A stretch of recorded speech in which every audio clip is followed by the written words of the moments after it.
Okay, welcome. Good afternoon, everybody.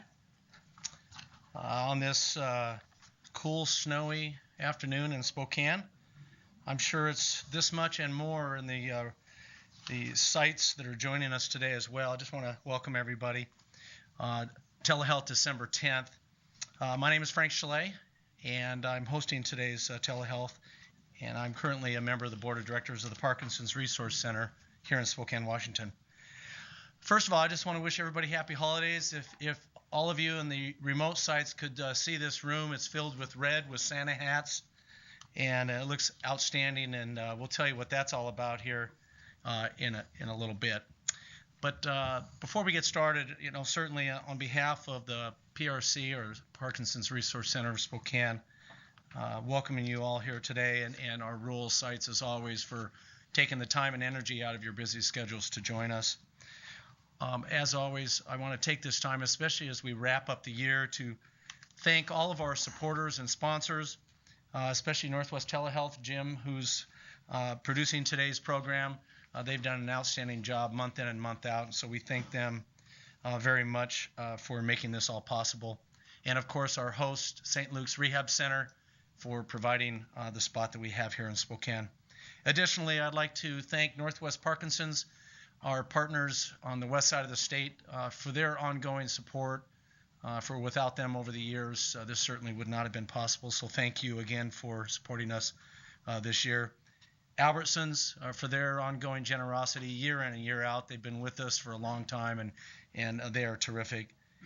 And certainly our volunteers, many of which that make all this happen, and that includes our PRC Board of Directors and staff. And also, I think it's important, with all the resources and support and programs and things that we do, we've got a lot of other things that go on out there, and that's our support groups. And without going through all of them, I would like to certainly thank the leaders and the organizers and the volunteers for all those support groups that provide the really highly needed services to patients and caregivers and loved ones out there that are dealing with Parkinson's every day. And of course, our resource director, Cindy Cook, who is outstanding.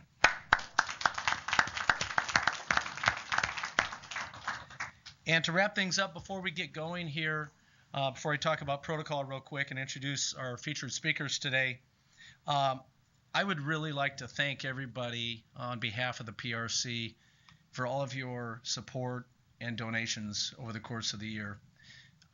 As you know, every penny counts when it comes to organizations like ours and all the others that are out there. And it takes a lot of extra effort on people's part to donate, whether it's a quarter, a dollar, or more. And every bit does count. And we thank you from the bottom of our hearts for all of your thoughtfulness and contributions throughout the year. And without that, we couldn't deliver these programs. We couldn't support our support groups that need our support out there every year, and all the other resources that we deliver. So thank you again, especially in this time of the year where we've got a lot to be thankful for, and there's a lot of need out there. So thank you for supporting Parkinson's. So as always, as we get rolling here, please hold your questions till the end.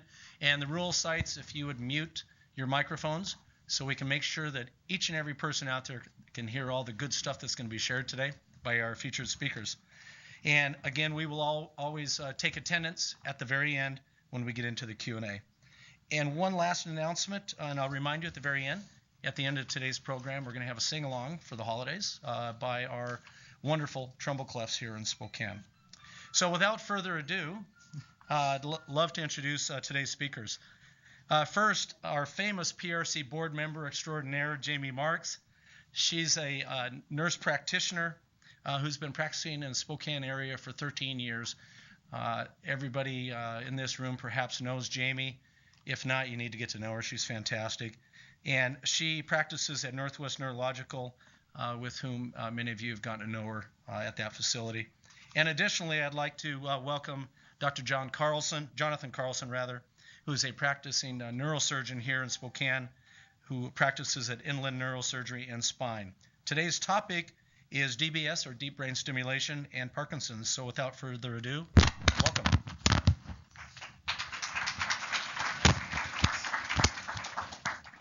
Well, thank you all for coming. Let's see, can you hear me without the microphone? It's okay here.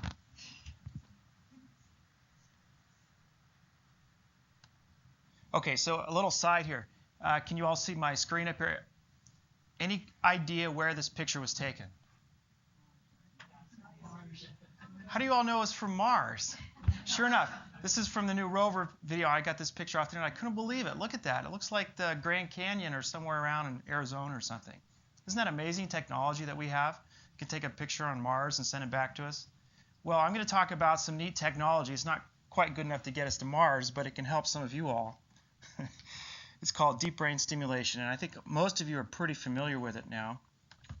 But what I'm going to talk about today is a whole bunch of aspects of DBS. Basically, like if you were a patient and you were coming to my office, I'm going to go through the ins and outs of the surgery, show you a little bit about what's going on in surgery, and then after I'm done talking, Jamie Mark is going to talk about how we manage the stimulator and how it affects your Parkinson's disease. So a little bit about me. I'm a neurosurgeon. I've been doing DBS surgery for 5 years now out of training. Been doing it for about 15 years overall, from way back in the beginning before DBS was around. We were doing things like pallidotomies and thalamotomies.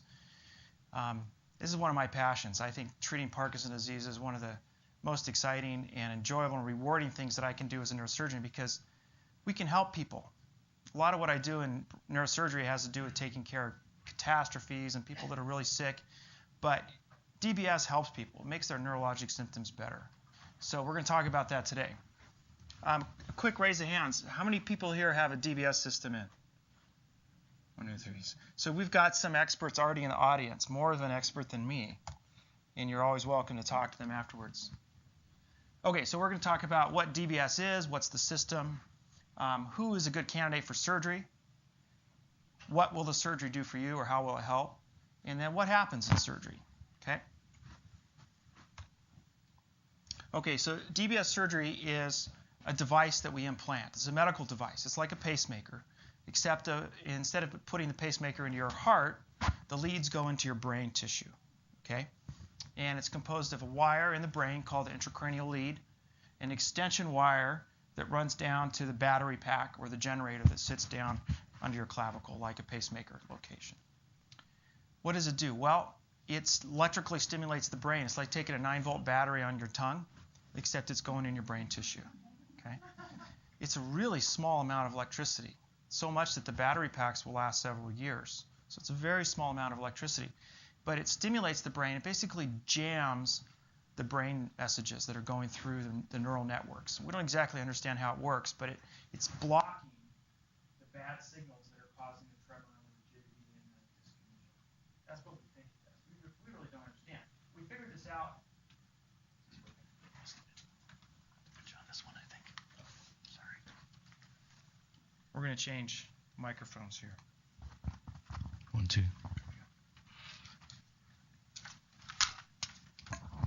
There, can you hear me better now? Oh, I'm sorry. I was trying to talk loud.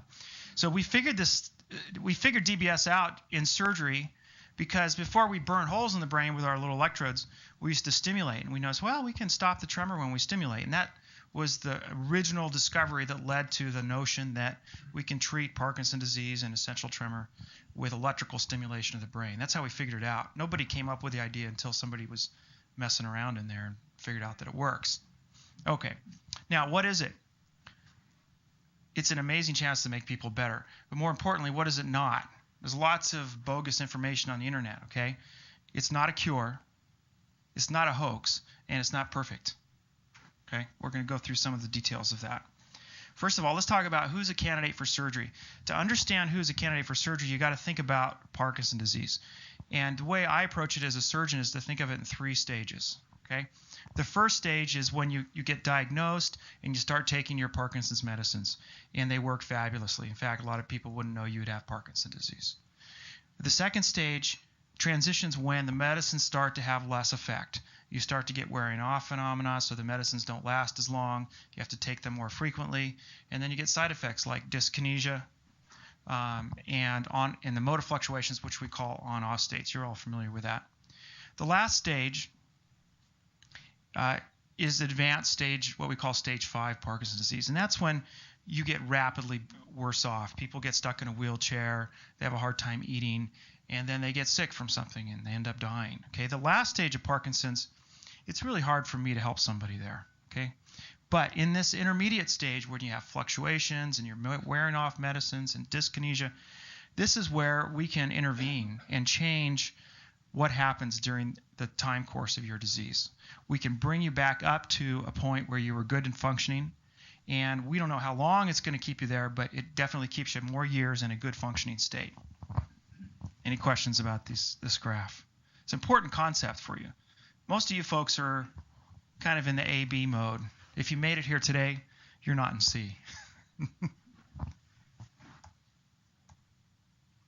Okay, I mentioned that DBS is not perfect. Okay, let's talk about what it does and what it doesn't do.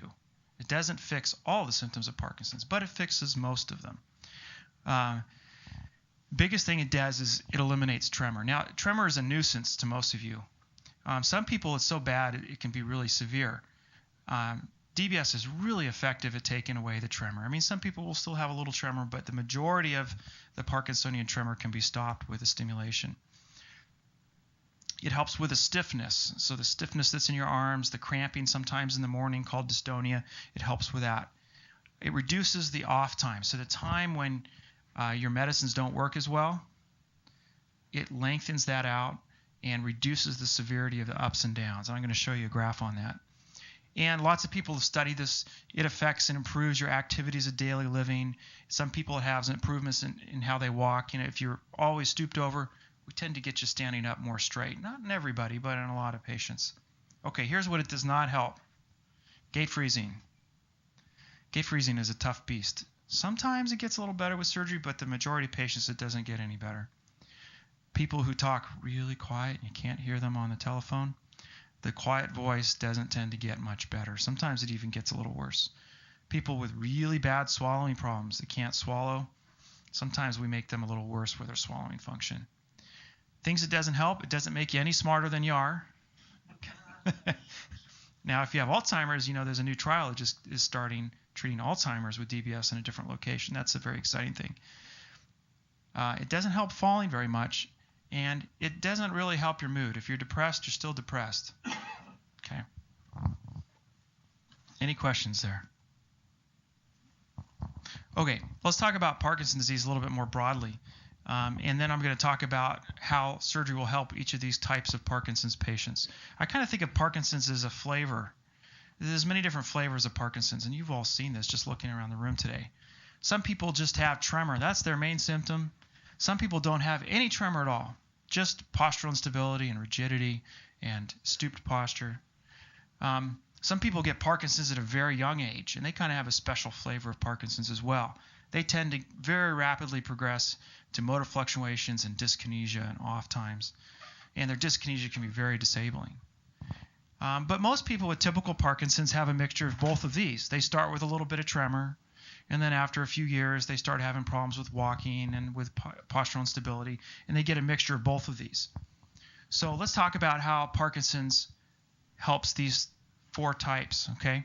If you have the juvenile type Parkinson disease and your big problem is dyskinesia and motor fluctuations, we can basically eliminate the dyskinesias by reducing your medicines while keeping you in an on state and keeping you out of the off condition.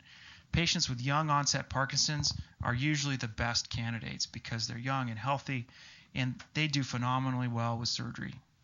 The vast majority of patients with juvenile Parkinson's end up getting surgery.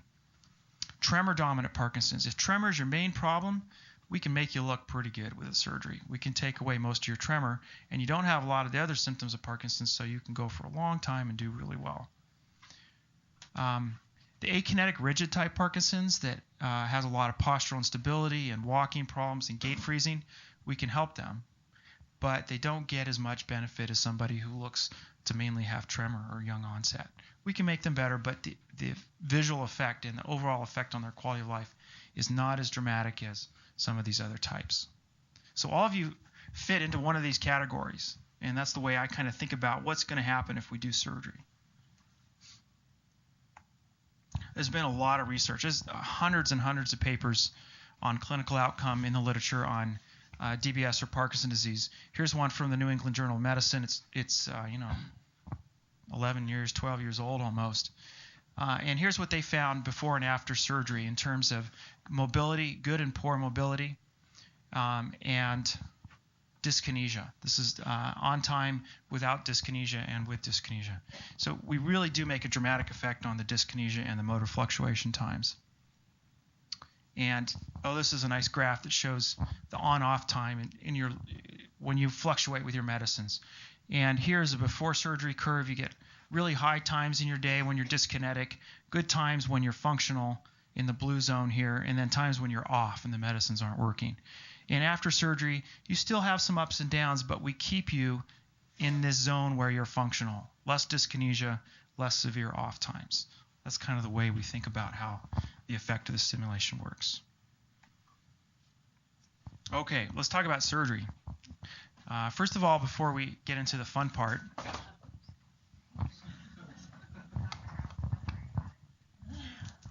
you got to show your name, right? Okay. Let's talk about what can go wrong. This is brain surgery. There's risks associated with it. Most patients do just fine with surgery, and they don't have any problems.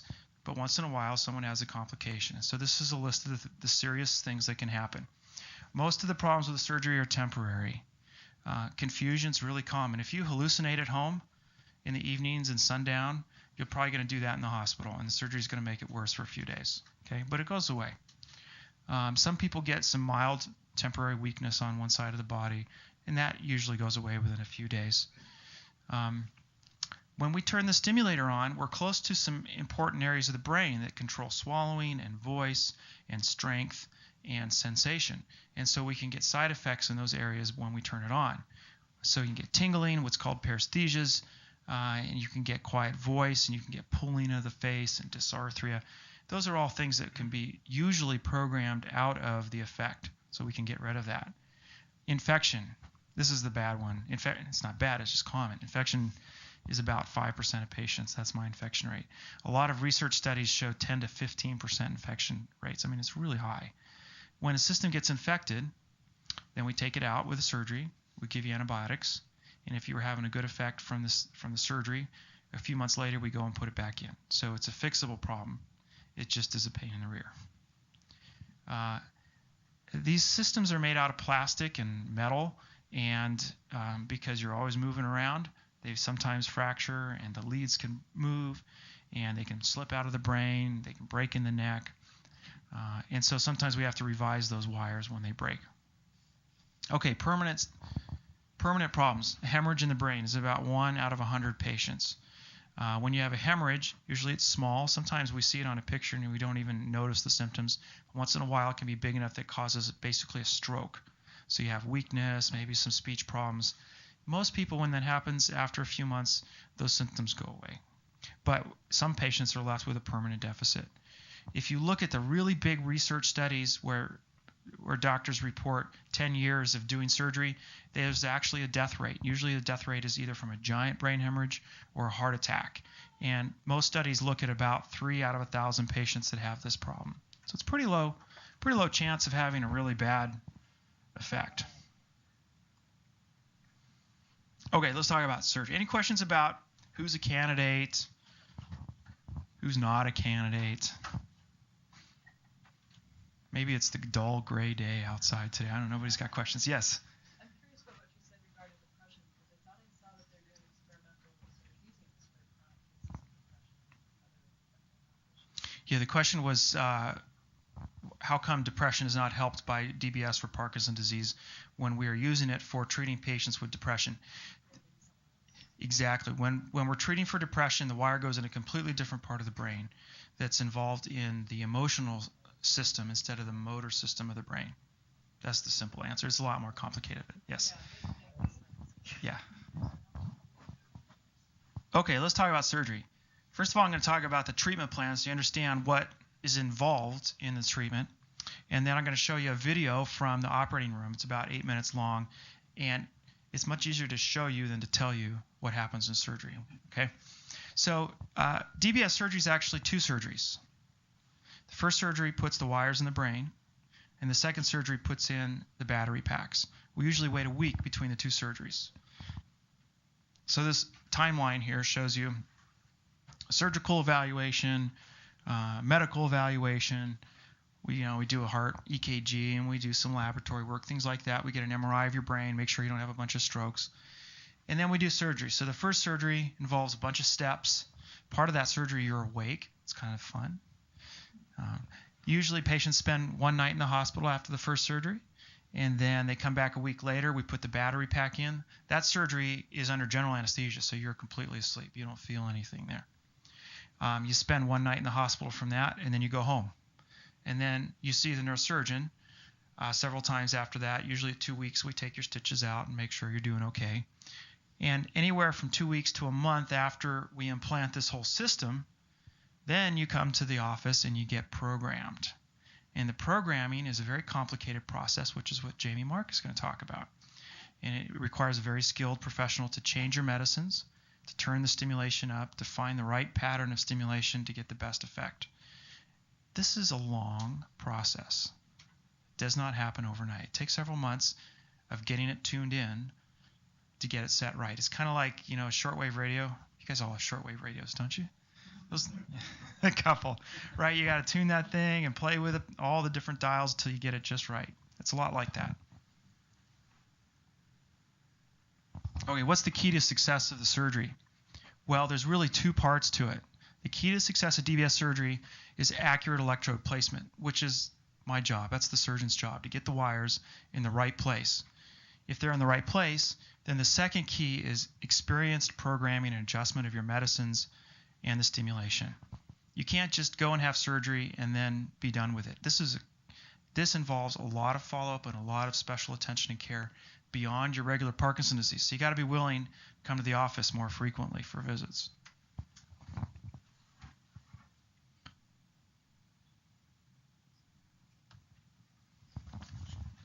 Is there a audio plug?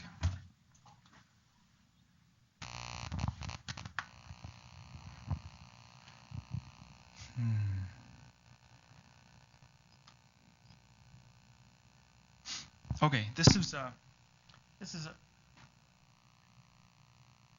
We lost our speaker.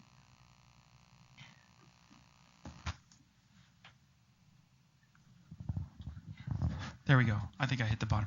Okay, this is a video that we made. It's a homemade video. You'll have to forgive my juvenile videography skills here, okay? This is a patient we did surgery on several years ago, but this shows a bunch of the steps of surgery so you can see what goes on, okay? And I'm going to kind of talk as we go. We're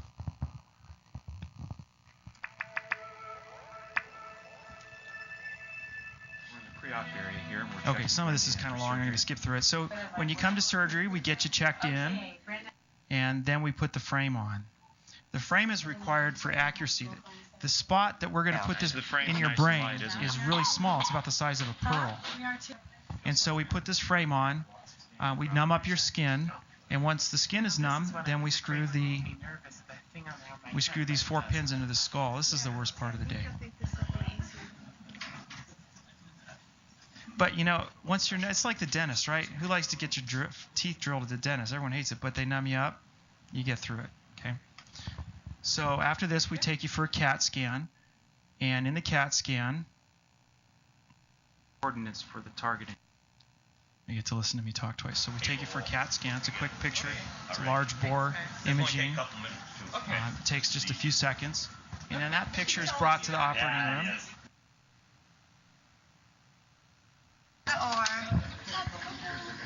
And here's our operating room.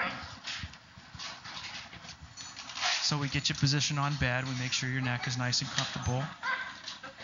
This device becomes your pillow. This is a big x-ray machine. That's also a CAT scanner. We bring it into the operating room and get everything lined up over top of you. And then we're going to put a bunch... No problem at all. Yeah, there's no script, by the way. You can see her tremor here. She's got a lot of dystonic tremor. So we shave a little spot on the head where the wires are going to go in. We don't usually shave all the head.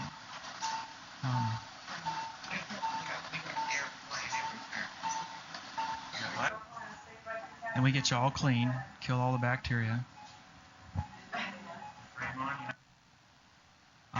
do computerized targeting. So we take your picture of your brain, the MRI scan and the CT scan, we put it all together, we devise exactly the XYZ coordinate where we want to go, and we can model on the computer system exactly where we're going to go down to the subthalamic nucleus in your brain. Now we get you all sterile, cover you up with plastic, and so the equipment we use to put the wires in is really precise. It's a mechanical device, and the wires go through this bob right here, and it goes down to the target inside your brain, and we line it up every time to make sure it's all correct. It's extremely precise. Accuracy is about 0.5 millimeter, plus or minus a little bit. And that lets us get to any point in the head from any other point on the surface of the skull. So now at this point you fall asleep, and you're nice and comfortable, and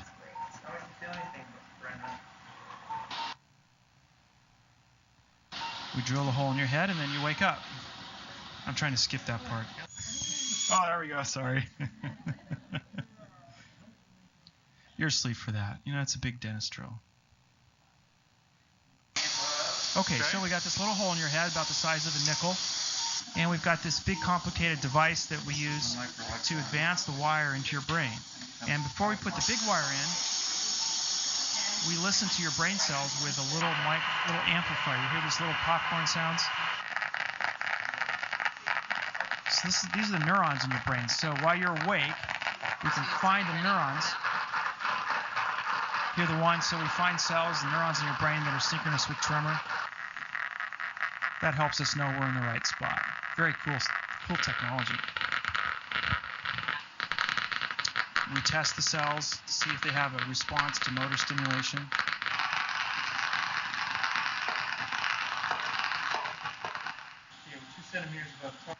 And then we stick the wire in and we try it out. All the way up and all the way down. Count to 5. Good job. With this hand, will you do like we did before? Will you tap for me? As open and fast as you can. Try and mimic how I'm doing it. Great job. Now open and close your entire hand. Yeah, it is. You see that? Good job. See how your movement. So during surgery, we turn the stimulator on. That helps us to know if we're in the right place. And we can usually stop the tremor and help the stiffness and improve the speed of the hand. That helps us to know that we're in the right spot. Yeah, really good. I'll just put this over here. Oh yeah, So now her rigidity is nice and reduced.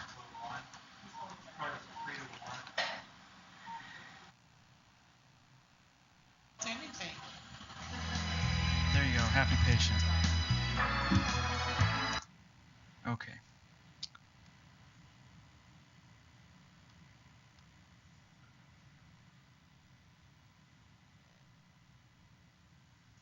Okay, that's all I have to show you about what happens in surgery. Let me tell you a little bit about our program. We have 2 neurosurgeons and several neurologists here in Spokane, and then Jamie Mark is our key person for programming the system. We've got a large program. We've been around for 10 years here in Spokane. 13 years for Dr. Hirschauer, my partner, started doing this at the very beginning when the device first got approved by the FDA. We do a large number of patients, just as many as they do in Seattle and also in California. So we got lots of doctors. Your doctor might be on this list. If you have questions or interest, just give us a call, talk to your neurologist, ask for a referral. We'd be happy to see you. Just because you come to see me doesn't mean you're getting surgery, though. Okay, it's an evaluation. We look at you. We tell you what's going to probably happen, and you get to decide if you really want it or not. Okay, that's what I have to say. Questions about surgery? Yes? So at that point, though, the electronic part is inserted or So at the end of the movie, we've only put the wires in the brain. And that person then goes and spends the night in the hospital, comes back a week later, and we have a second surgery, and we put the battery packs in. Yeah.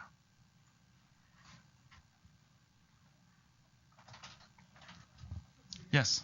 the surgery then replaces the dopamine that's what is missing in my brain? The question was, does the surgery replace the dopamine that's missing in your brain? No, it doesn't. We know for sure it doesn't replace the dopamine. But most patients end up reducing their medicine doses by about 50%. And so the need for the dopamine is not as high as it was before. How it actually does that, we don't understand. We don't understand. Be frank, we don't understand how it works. It's not working through a dopaminergic mechanism, though. We do know that much. It's working beyond the dopamine system inside the basal ganglia itself. Yes? So going back to the thought that they're using DPS for so many different things, if you have a patient with multiple issues, basically like to pick one symptom, you're going to be able to target with DPS. So there's but did you say it does help hyperkinesia? The dyskinesia.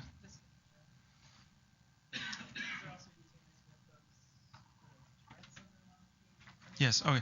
We didn't get into all the different indications for DBS therapy. Today we're just talking about Parkinson's because it's easy. So let's talk specifically about Parkinson's disease. Parkinson's disease has lots of different symptoms. One thing that fits in with, two things fit in with other diseases. One is tremor. Some people have essential tremor, which is not Parkinson's disease. It's just pure tremor. It's usually intentional and postural, and it runs in families, and it can become severe. It's not the resting tremor of Parkinson's, it's the postural, okay? Parkinson's crosses over with that disease. And Parkinson's patients also get dystonia or cramping, muscle cramps, typically in the feet, sometimes the hands. And there's some patients that have pure dystonia that don't have Parkinson's disease, okay? All three of those groups can be treated with DBS therapy. When we treat essential tremor, we put the wires in the thalamus, a different place than we do for Parkinson's. When we treat dystonia, we end up putting them in the same place as we do for Parkinson's. And usually the therapy helps the Parkinsonian dystonia as well as the regular Parkinson's symptoms. When we treat obsessive compulsive disorder or severe depression, we put it in a completely different part of the brain. Yes? You seem to want to do this on younger people who are have health insurance and not necessarily Medicare. I'm just curious, give me a ballpark figure of what it costs. Okay, first of all, it doesn't make any difference to me what your insurance is. In fact, 95% of what we do is in Medicare patients because this disease, Parkinson's disease, is mainly a disease of people that are over 60 and 65. So it doesn't matter what insurance you have in our program, first of all. The cost is not small, though. The equipment we put in is very expensive equipment. I don't know the exact numbers, but I think the overall cost is tens of thousands of dollars for the whole process to get done. I don't think it's that high. No. But I can't give you an exact number. I should know it. Yes. Most of the charges actually are hospital charges and that comes through the equipment and through the hospital stay and the anesthesia and all that stuff. Yeah.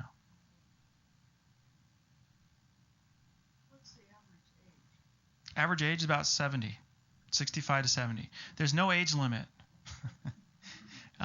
There's a functional age limit. I have lots of people that are in their 80s that look like they're 65, but I also have some patients that are 50 that look 80, right? Everybody's got a different physiologic age compared to your biological age. So it really depends on how healthy you are. You got to be a functioning person. You got to live independently. You got to be able to take care of yourself or have a good family support system and be relatively healthy. One of the big questions we have is, I have a pacemaker. Can I have DBS surgery? The answer is yes. It's more complicated, and it's a little bit trickier, but we still do the surgery in people who can't get MRI scans. Okay, there's a way around that. Okay, I've taken up Jamie's time. Stealing all my thunder already. Okay, go ahead. You need an MRI for sure in this location or something? We can get by with a CAT scan if we have to, but we prefer an MRI scan.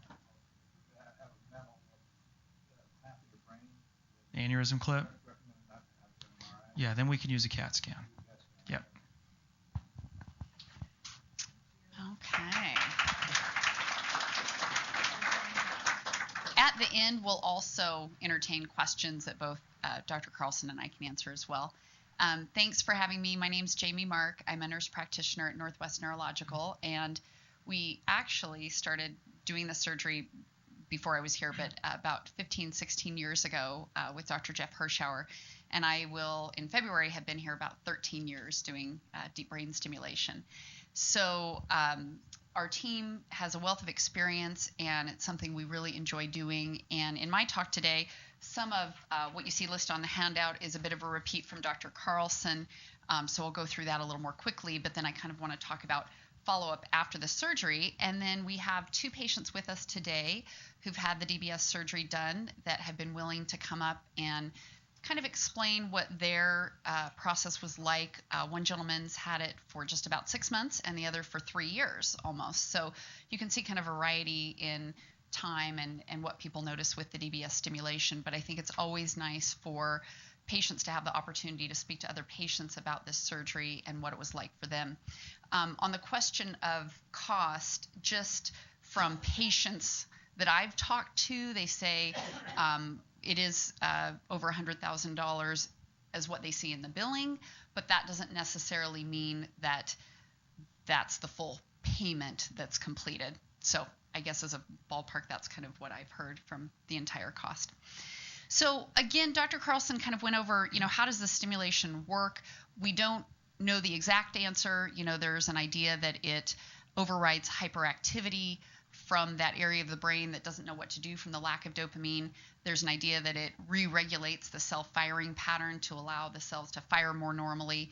But as he said, it's not a cure. It's something that we hope can really help the symptoms of the disease and slow the progression of the disease over time. Not progression, but the symptom control over time.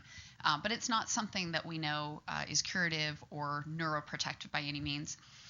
There is a study going on back east, and we're hoping the results will be out soon with a neurologist named David Charles, and he's looking at implanting newly diagnosed patients and how would that work differently than us, currently waiting 5 or 10 years after diagnosis. And so I think that data will be really interesting to see. Currently approved therapies, as far as FDA approval, we have essential tremor, Parkinson's, and then dystonia and OCD, obsessive compulsive disorder, and depression have more of a humanitarian device exemption, so they're kind of on a case-by-case basis. There's a lot more being done in research. There was, if any of you caught it last night on the news, a little segment on Dr. Lozano, who's a neurosurgeon in Toronto, Canada, who's implanting for Alzheimer's disease, and they're looking into it for that in the very experimental stages. So I think as we go along, we're going to find more that can be done with deep brain stimulation. I wanted to, in a little bit of detail, go over the implanted components, and I have examples of all of those today so that you can actually see what is going to be implanted. First off, I have the lead that goes down into the brain, and I always say to patients, it's pretty small, but then when I've shown patients, they've said, well, that doesn't look very small to me. So you can judge, but it's 1.2 millimeters in diameter, and on the very end you see 4 metal bands, and those are the electrodes that we utilize to create an electrical field. So go ahead and pass it around. This is the portion of the lead, again, that goes into the brain. And then we have an extension piece, as Dr. Carlson showed in his slide, that will connect up to the lead, back behind the ear, and run down the neck to the battery in the chest. It's a thicker, larger wire. It has to be more durable, as Dr. Carlson noted, because of all the head movement, so that the device stays intact and is much less likely to fracture. And then we have 5 different types of batteries, 3 of which are the newer versions, which I'll go over next. For people who currently have the system, they may have one of these too, but for anyone getting a battery replacement or getting the device newly implanted, you would get one of the newer batteries. But just to show you kind of the differences in what we've done over time, this Kinetra battery is a dual channel, meaning both leads in the brain plug into one battery. And you can see it's pretty decent size, and we, in part because of that, didn't use it and don't use it real often. And then the Celetra is a single channel, so you would have one on each side. So I'll have you look at those first, but then you can see our newer generation batteries that we're able to utilize and the size difference. So this is the dual channel, Activa PC, and compared to the Kinetra, It's quite a bit smaller. Again, both leads would plug into one battery in this example. And then patients always wonder, is there a rechargeable? We do now have a rechargeable battery. Again, it's dual channel, meaning both leads plug into one battery. As you can see, it's the smallest. But there are considerations for why we would choose people having one battery versus two. There's different things we need to think about, and that's part of what we go through with you in the surgical evaluation. But there is a rechargeable now. And then the one that we use most commonly is Activa SC. It's a single channel, so you would have one on each side. Size-wise, compared to our older generation single channel, it is just a little bit smaller than our older generation. And then we have controllers, which I'll just kind of show you. This is the older controller for the older batteries. But our newer controller, which I'll show you and demonstrate a little more when the patients come up a little later, is very nice. It has an LCD screen. It tells you it's on, the battery's okay. It tells you your voltage readings. So really, in the matter of 10 years, really, we've advanced in the components being implanted and the external components that we use for the system. Once the device is completely implanted, the nice part is that all the programming done is external, so there's no invasive component after that. I use this programmer, and I'm able to just put this wand right on top of the battery, and through telemetry, it is able to pick up the settings and the readings and allow me to make changes in the stimulation. So this is what I use in the office once people have their device, their entire system implanted. Yeah. For framing purposes, for folks that have had pacemakers put in, the size of that battery is what? Similar, smaller, bigger? Similar. Gosh, where's Pat when I need him? I just got them. Oh, did you? Oh, wow. I know. Okay, yeah. It's slightly bigger. Ours are slightly I bigger. just got mine replaced in March, which is smaller than the one that they put in 2 years ago, so it's slightly bigger. So yeah, so somewhat comparable, slightly bigger. Patients always say, why do the batteries have to be this big? Unfortunately, the rechargeable is smaller because you can recharge it. But there's a lot of information and data and capability put into these batteries. The older generation batteries that we had, and still a lot of my patients have, the majority have, when patients come in, I program them and I set the settings, but they can't alter their settings other than to keep their device on or turn it off. With these new batteries, patients have that ability, plus the ability, based on what parameters I allow them to have, to adjust the voltage and to change potentially even different electrode combinations. So there's so much more that can be done with patients with their programming, and it gives patients a lot more control at home, when they're away from the office, which has been a really nice advance in the system. Dr. Carlson already kind of went over the selection criteria. Just to review again, people need to have Parkinson's disease versus an atypical Parkinsonism. A good response to levodopa or Sinemet indicates to us that you should have a good response from surgery. One of the keys that I tell all my patients to think about is, because they say, what is this going to help me with? Well, if you think about what helps you when you take your Sinemet or your carbidopa-levodopa, get back on the tennis court or different things, and we have to determine, is that a realistic expectation? What can this surgery do? So before you have the surgery, you want to really clearly know what it will make better and what it will not. So we want to be real clear about that. And then again, poor candidates, kind of the opposite, obviously, of what a good candidate is. Some of the issues that we go over once we see a patient, when we're talking about dementia, how much is okay, mild memory concerns. We have a lot of patients with mild memory concerns that we still implant, but that's something we screen for before surgery. And we have to kind of look at risk versus benefit and talk to patients about, okay, if your memory is a concern going in, it's certainly not going to get better. And with surgery, we have to be careful. We worry that we could potentially make it worse if people have enough deficit beforehand. Age, as Dr. Carlson said, we really don't have an age limit. Probably our oldest patient with Parkinson's we've implanted is about 82, 83. Some of our patients with essential tremor have been even a little older. It really is not just your age, but your health outside of your Parkinson's disease that matters to us, and we review that before surgery. So what we do after surgery is, as Dr. Carlson said, a lot of the work that's done. You know, I try and educate people about what is entailed after the surgery, but I think, you know, I can certainly continue to try to do a better and better job of that. I've had patients who get the device in and they think, okay, then I'm good to go, and that's it, and there's nothing more to it, and there's actually a lot more to it after that.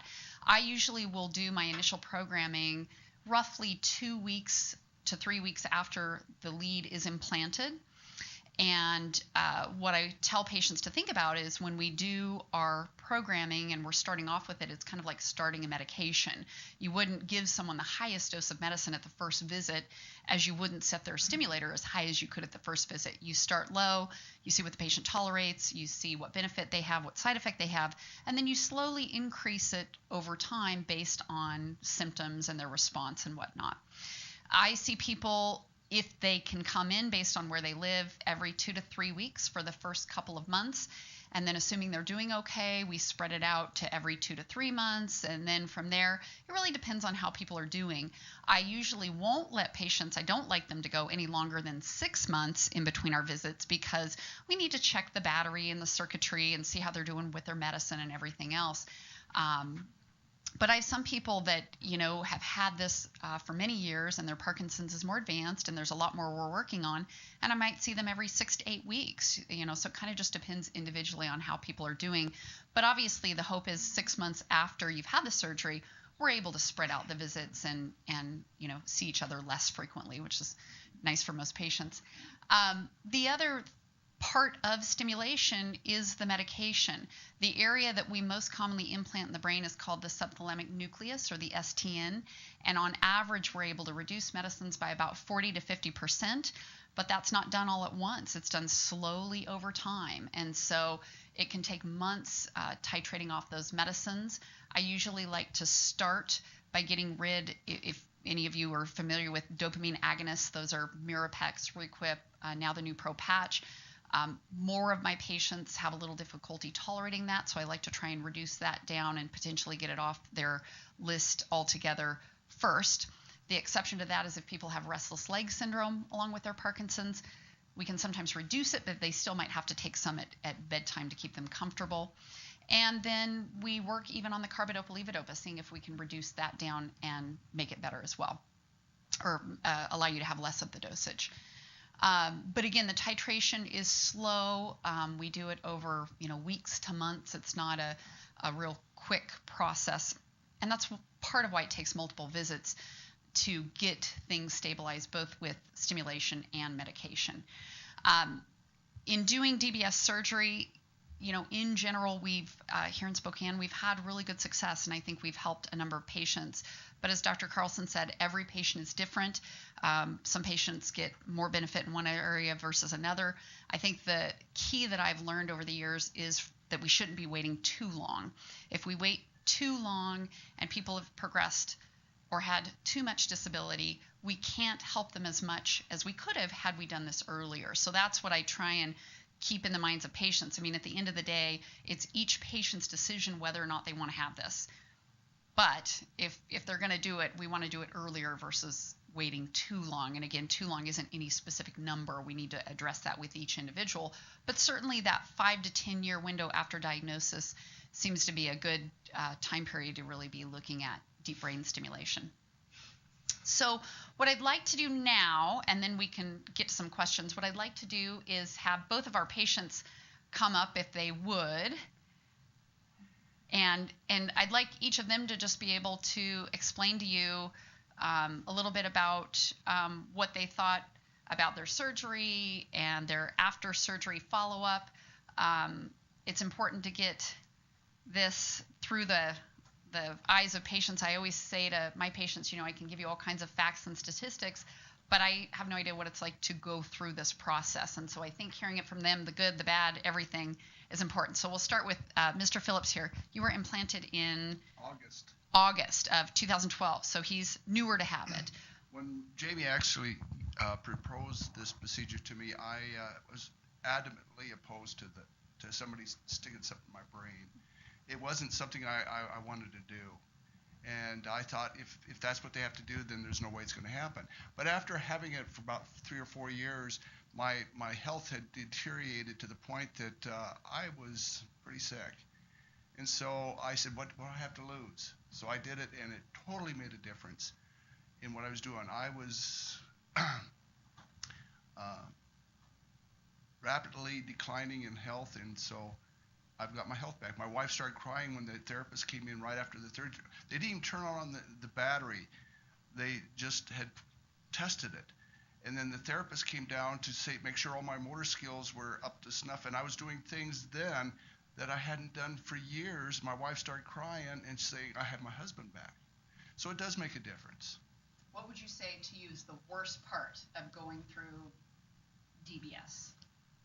Waiting for him to turn it on.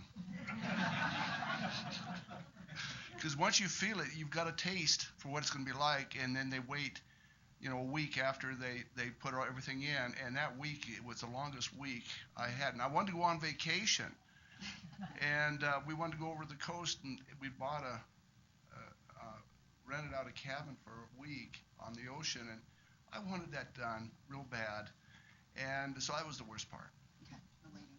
Sure. Let's hear from, this is Mr. Lund. So you've had it now, we're getting close to 3 years, right? On December 15th, it'll be 3 years. And people said to me, I can never do that. I said, I have nothing to lose. It's only brain surgery. And it helped having total confidence in the people who were doing the job. The neurosurgeon, Jamie, all the people in the operating room. It all made a difference. The medication, after the implant and the generator was installed and turned on, I cut my medication intake by 75%. It has come up a little bit since then, maybe 15%, but that was to be expected, because as you take any medication over a long period of time, you will find that your system tolerates more and more of it, or gets used to it, and needs more done. I tend to talk too fast, so if I'm talking too fast, tell me to slow down. I had an experience when the probes were implanted, and the next day I was discharged. I walked down the hallway of the hospital. I turned around to see where my wife was. She was standing back there, and she said, "You've never walked so fast since I've known you, and I've known you, 20 years?" So it makes a big difference.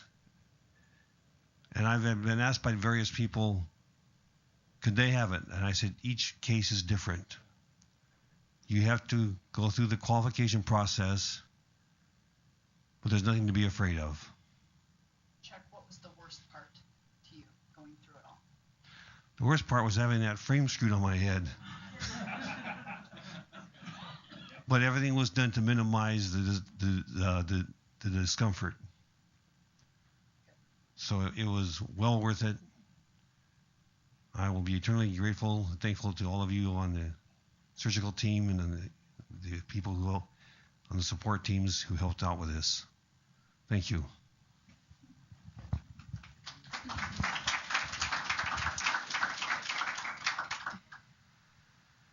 Real quickly, Robert said it was okay to do this, if Yeah. you're still up for it.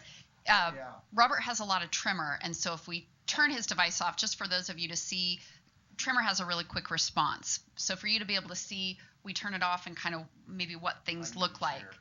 Okay, we'll get you a chair, and we'll do that real quick, just so people can see. My balance goes down the tube when I. Have it off. Yeah. Okay, and you should also know that these are two really good outcomes. Not everybody does as well as this.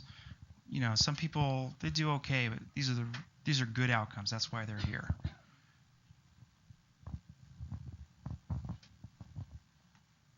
So with my little programmer, I just put it on top of his battery, and then I'm able to turn his device off. In addition to turning it off, with the kind of battery that both these gentlemen have, you can again adjust voltage and other parameters.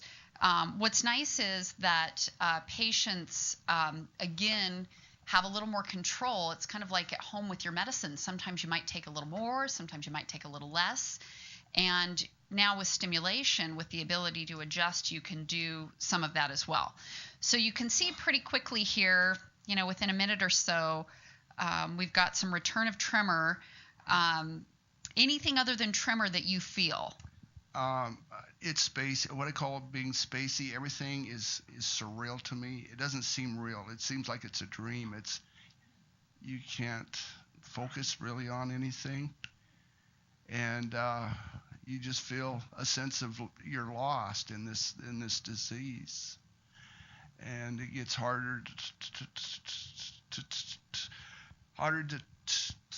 to speak. Yeah. And again, the speech component isn't something that we often see improvement in, so we make that pretty clear with stimulation. But for some people, they do say they feel like their speech is a little bit better. So now I'm just, with one button here, going to turn it back on, and I always tell patients when I do that, they may feel a little something. They might feel a little dizzy or a little bit of tingling or a different kind of feeling when we get it back on. It takes, to get up to the voltage where Bob said it takes a little bit of time here. But go ahead, Bob, with that hand. You can see within 30 seconds or so. So again, that's a demonstration of tremor, as Dr. Carlson said earlier, very quick to respond with the device turned off, it getting worse, or with the device turned on, it getting better. So you can see that kind of quick response. We just wanted to show that. And I don't know, do you have much tremor? I don't know, Chuck, if you... Rigidity. So here we have kind of two different presentations, both of which have done well. More tremor versus not having tremor, more rigidity, stiffness, slowness, kind of a thing. Okay, so I guess we can... Yeah. Yeah, absolutely. Absolutely. I'll take that. Okay. All right. And I guess if you guys want to stay up here, some of the questions Yeah, sure. might be for you guys. Okay. Here, I'll pass this over. Okay. Well, that was a wow. We hear about this all the time, and I've had a family member who's had it done. So when you see it in action, it is amazing how it changes people's lives. And these guys are two great examples. And I want to thank the two gentlemen too, because it's not always easy getting in front of a crowd and talking about your own experience. So let's give them a round of applause again. I just wish this device could help my hearing. Someday, right? Someday. Anyway, as we've always done, because we do want to give our remote sites an opportunity to ask some questions too. So I'm sure there's lots of questions out there. I have a couple of my own too, including traveling, going through the security, the big old thing that they're doing now where they can see practically everything and all that good stuff, and how's that affected. But if the remote sites, as I call on you, if you'd please turn on your microphone if you have a question. If not, do please keep them muted because it gets kind of noisy sometimes when they're all on. So I'm going to start at the top, if you'd be so kind, and certainly the questions can be directed to the patients, if that's okay, as well as Dr. Carlson and Jamie. So with that, let's start with Anchorage, Alaska. Any questions out there? Welcome.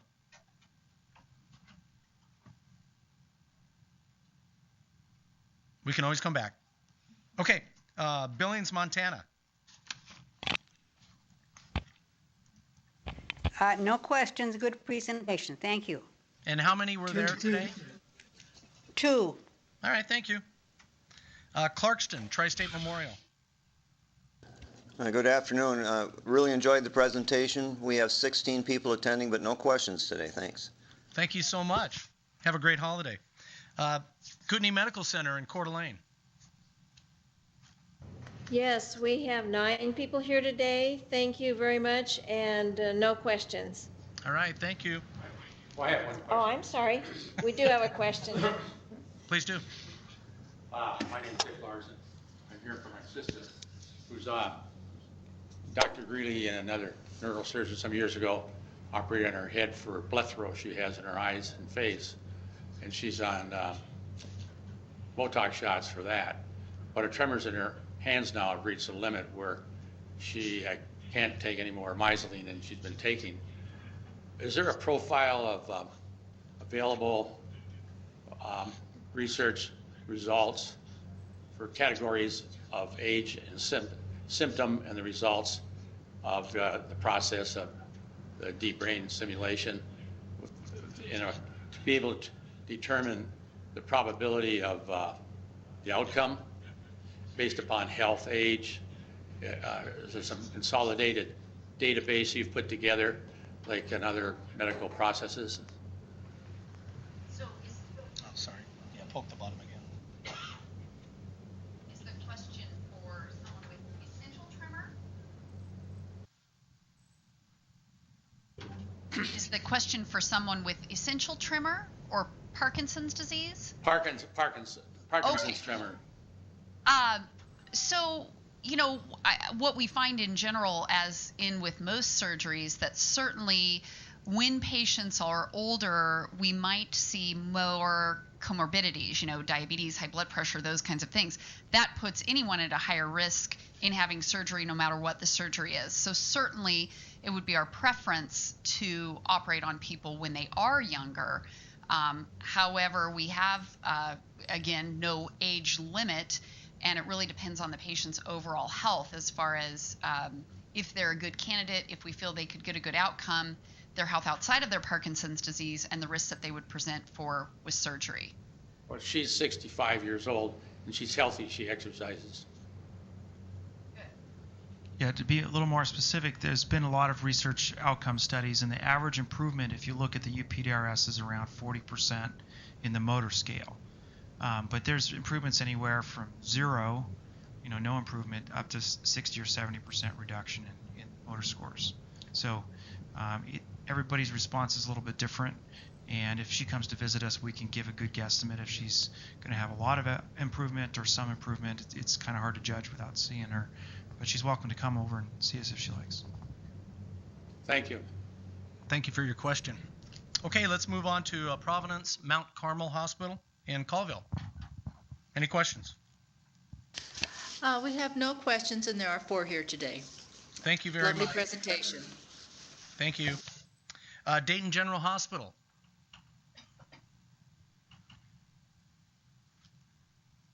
Okay, we can always come back to you. Syringa General in Grangeville. Any questions? All right, Kennewick General Hospital in the Tri-Cities. Any questions, folks?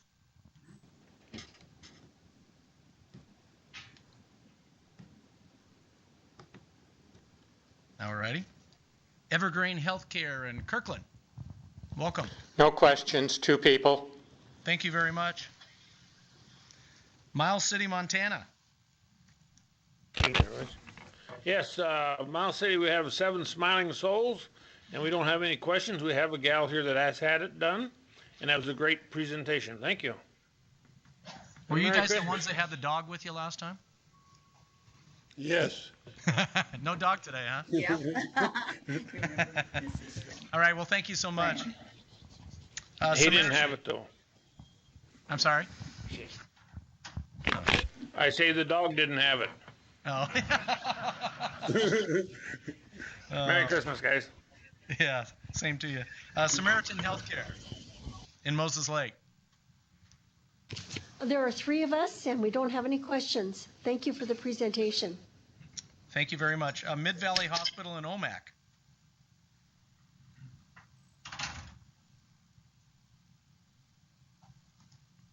Okay. Pendleton at the Public Library. We have 5, and thank you so much for the presentation. Thank you. Thank you. Pullman Regional Hospital. There's only one of me here today. Thank you for the presentation. All right, thank you so much. North Valley Hospital in Tenasket. 3 people and 1 question. Please do. The question is, when you're traveling, like you need to go through the security system, how is that affected, or can you go through the system? Yeah, so you can go through the security system. You are given a little card by Medtronic once you've had the surgery that you carry with you. And when you get to the stage where you're at the screening and they want to see your passport, you show them that. They should send you down the special line to just allow you to be hand patted down. You can go through the screeners, but you would most likely set them off. And with the older devices, there is a chance your device could go off if you went through those, but you have your little handheld programmer and you could check it and turn it back on after. With the new batteries that I showed you, the 3 new batteries that all patients are getting now, it's very unlikely that your settings or the device would be affected. So absolutely, you can go through security. And I think Chuck maybe has a personal experience. Yes, back in September, I had to make a 1-day round trip to Portland, and I knew this in advance. So I contacted the TSA out at Spokane International, and that was the smartest thing I did. I said, what do you need to get me through this system the most efficient way? And all they wanted from me was an email or a letter saying when I was going, what flight. And I'll tell you, those people have been over backwards. I went to Spokane International. I requested a hand pat. They did that in a very professional manner. In Portland, when I got ready to return, one of the TSA agents met me at the front door of the terminal. They took me through the employee line so I didn't have to wait. And then they escorted me down to my gate since I was getting pretty tired. It had been a long day. And then later on that month, I went down to Tucson. Again, had this advance notice given to the person here in charge at Spokane. And it made all the difference in the world. Thank you. Awesome. And I think if you tell them that your device only works when you sit in first class, you might get upgraded. I mean, I'd go for it, Yeah. Any other questions? Thank you for that. Appreciate it. No other questions. Thank you. Yeah. Okay, thank you. Providence St. Mary's Medical Center in Walla Walla. Any questions? Okay, and then last but certainly not least, our friends in Chihuahua. Any questions, folks? Okay, so let's go to our Spokane audience. Folks, please, any questions? My partner, obviously, why I'm here, her biggest problem is falling. What influence has this surgery had with people where their predominant thing is falling? That's a very good question. And a lot of people come in to us having had falls and they wonder, will the falls get better? So we have to look at when you're on your medicine, when your medicine's working. Do you walk better? Is your balance better? Are you falling less? So are these falls occurring in your on time or your off time or a combination of both? In general, I tell people this surgery is really not meant to make balance better or for people to fall less. However, in my experience, I've had patients where it greatly reduces their fall rate. And so maybe it's because they were dyskinetic before surgery and we've reduced the dyskinesia and that's allowed them to be more stable. Maybe because they have more on time, they have a better stride length and they're not doing the little shuffling steps and that's allowed them to. So in general, if someone comes in, they say, the only problem I have, the only thing I want better is falls, we have to look at that pretty closely. I've had other individuals where their ability to walk or their falls stay about the same. So that's when we really have to examine. But it's a good question because many of the patients presenting to us have that as at least part of what they're looking at improving. I don't know if you have any addition. Yeah, Jamie's right on the mark there. One of the outcomes in the really large Patrick study is that the fall rate was slightly higher after surgery compared to controls. And I tend to think that's because patients are out doing more, and so they fall more. Falls are a complicated, very, very complicated part of Parkinson's, and it can happen for so many different reasons. And so it's hard to gauge if they get better or not. It depends on specific circumstances. Next question. This whole thing covered by Medicare? Yes, it's all covered by Medicare. And unlike a lot of things, we don't have any problems getting Medicare to say yes. Yet. Any other questions? Yes. I heard of a man who had his several years ago, and when he said that he went through the doors on a store and it got turned off. What is the deal with that?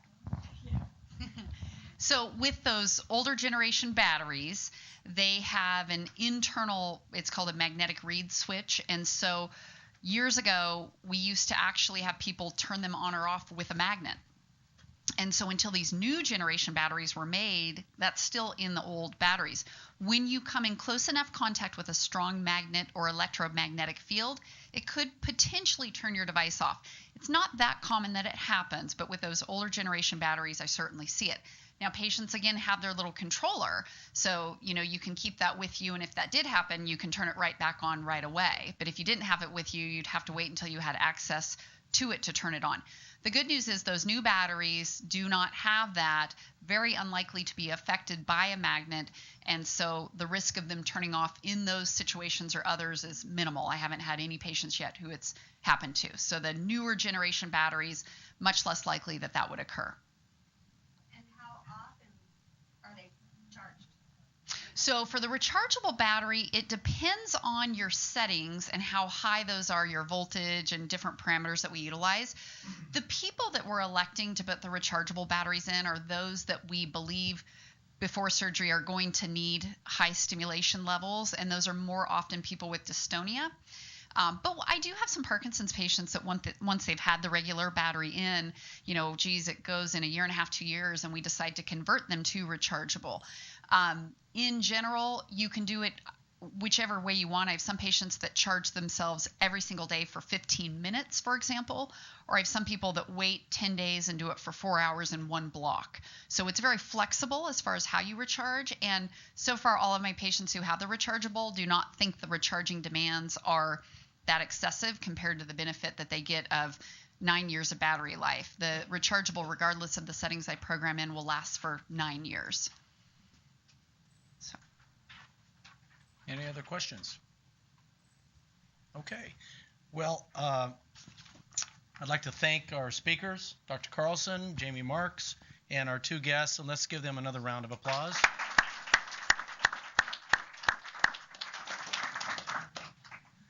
And with that, just a couple of announcements before we have our excellent group, the Tremble Clefs, come up and sharing some festivities on singing and whatnot.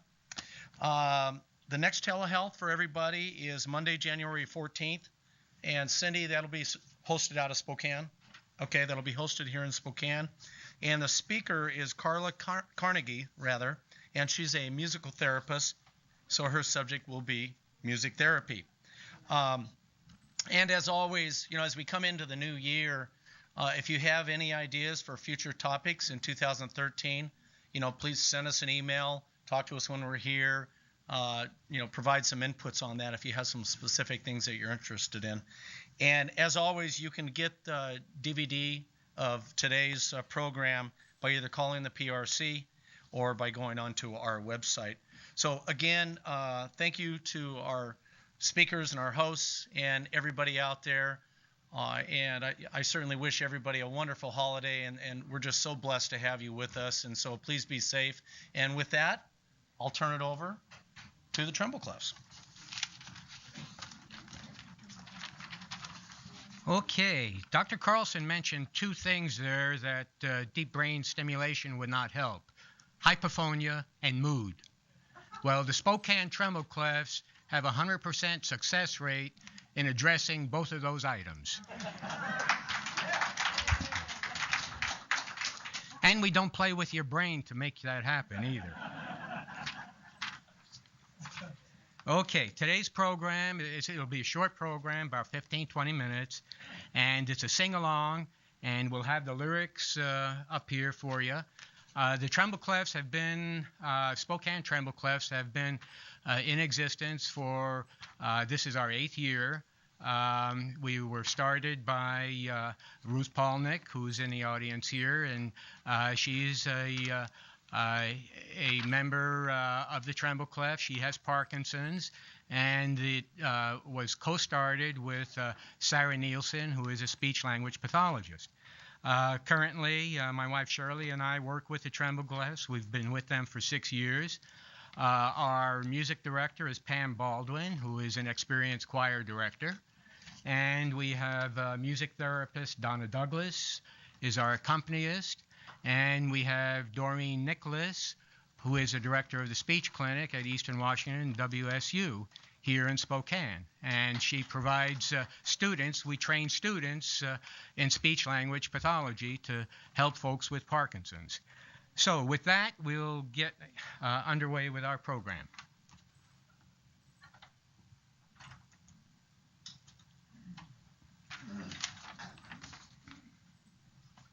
Just join with us.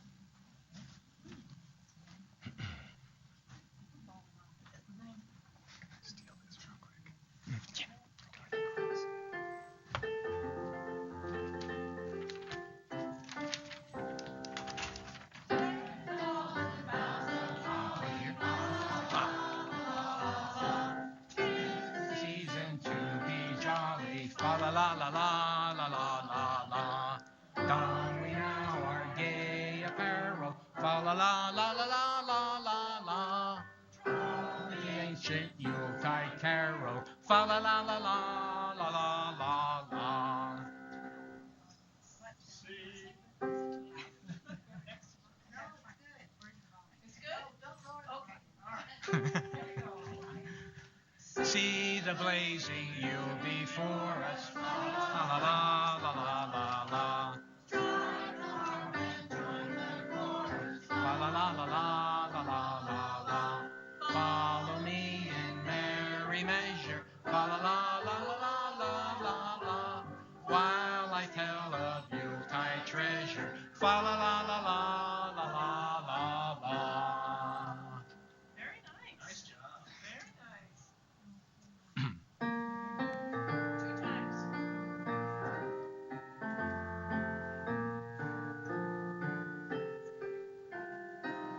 I'm dreaming of a white Christmas, just like the ones I used to know, where the treetops glisten and children listen to hear sleigh bells in the snow. I'm dreaming of a white Christmas with every Christmas card I write. May your days be merry and bright, and may all your Christmases be white. I'm dreaming of a white Christmas, just like the ones I used to know, where the treetops glisten and children listen to hear sleigh bells in the snow. I'm dreaming of a white Christmas with every Christmas card I write. May your days be merry and bright, and may all your Christmases be white. Oh, must be allergic. All right.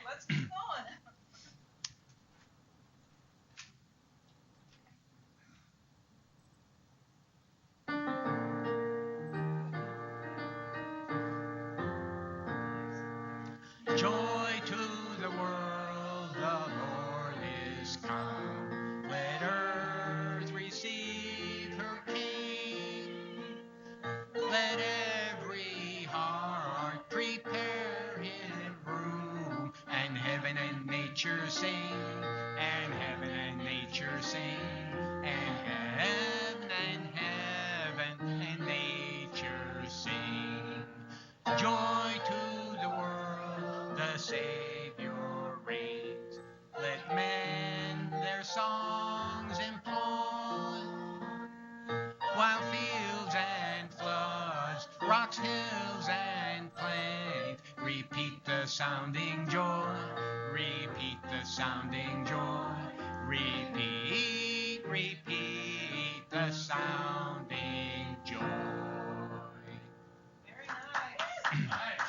Good job.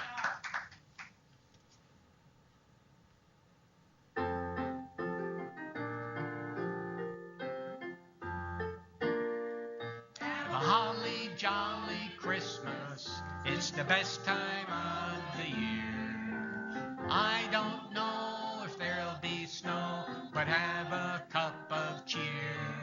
Have a holly jolly Christmas, and when you walk down the street, say hello to friends you know and everyone you meet. Ho, ho, the mistletoe hung where you can see. Somebody waits for you, kiss her once for me. Have a holly jolly Christmas, and in case you didn't hear, oh by golly, have a holly jolly Christmas this year. Mistletoe hung where you can see. Somebody waits for you, kiss her once for me. Have a holly jolly Christmas, and in case you didn't hear, oh by golly, have a holly jolly Christmas this year. Very nice.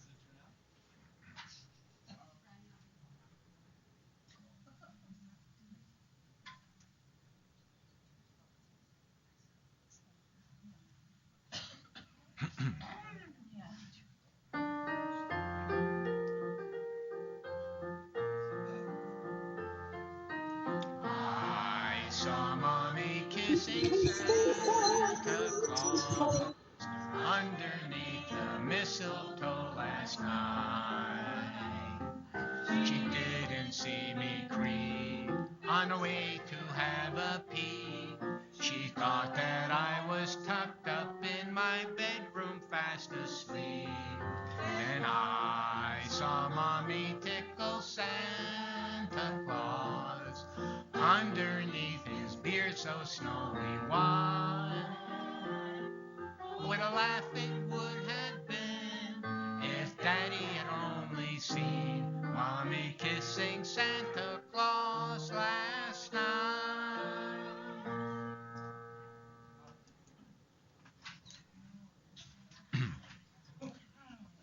You can smile while you're singing.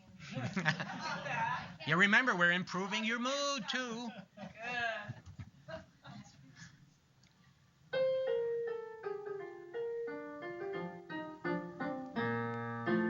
Frosty the snowman was a happy, jolly soul with a corncob pipe and a button nose and two eyes made out of coal.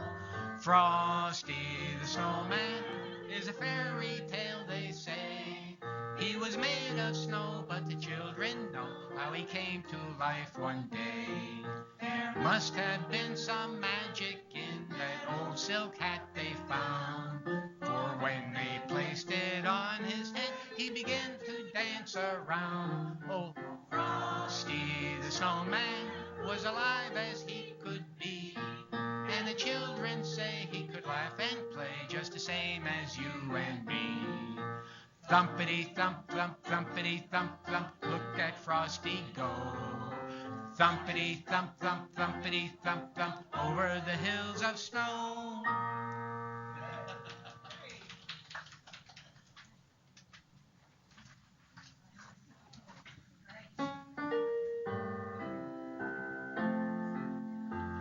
It's beginning to look a lot like Christmas everywhere you go. Take a look in the 5 and 10, glistening once again with candy canes and silver lanes aglow. It's beginning to look a lot like Christmas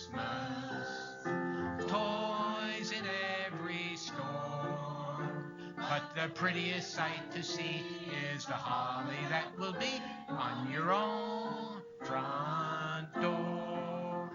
With hop-along boots and a pistol that shoots is the wish of Barney and Ben.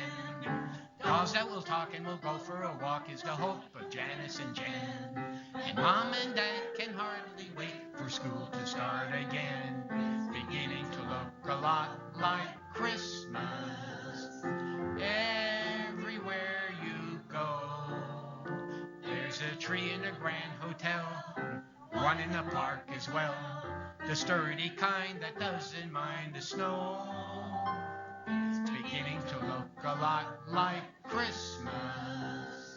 Soon the bells will start, and the thing that will make them ring is the carol that you sing right within your heart. Good singing today. Okay, this one we're going to check out how well the men do. So the men sing the verses and everyone sings the chorus.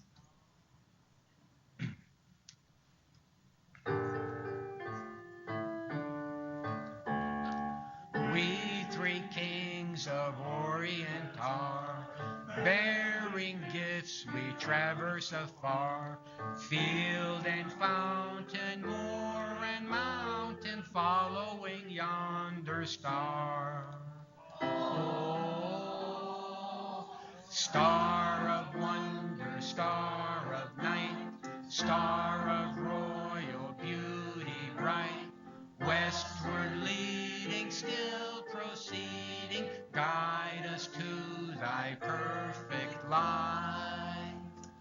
Born a king on Bethlehem's plain, gold I bring to crown him again, King forever, ceasing never, over us all to reign. Oh, star of wonder, star of night, star of royal beauty bright, westward leading, still proceeding, guide us to thy perfect light. Very nice.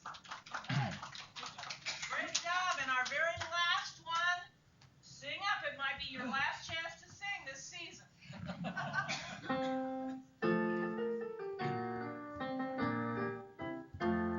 We wish you a Merry Christmas. We wish you a Merry Christmas. We wish you a Merry Christmas and a Happy New Year. Good tidings we bring to you and your kin. Good tidings for Christmas and a Happy New Year. We wish you a Merry Christmas. We wish you a Merry Christmas. We wish you a Merry Christmas and a Happy New Year. Thank you. Very nice. That's it, folks. Have a very Merry Christmas. And just a reminder that the Tremble Clefs, we have our sessions every week on the South Hill at Rockwood Manor South, and you're welcome to join us at any time. There's no requirement that you attend any specific number of sessions. There is no charge, and you'll have a ball. And we have one more performance this year. We'll be singing at the Christmas Bureau on Friday. And then we'll be resuming our regular sessions the second Tuesday of January, since New Year's Day is the first. Have a great Christmas.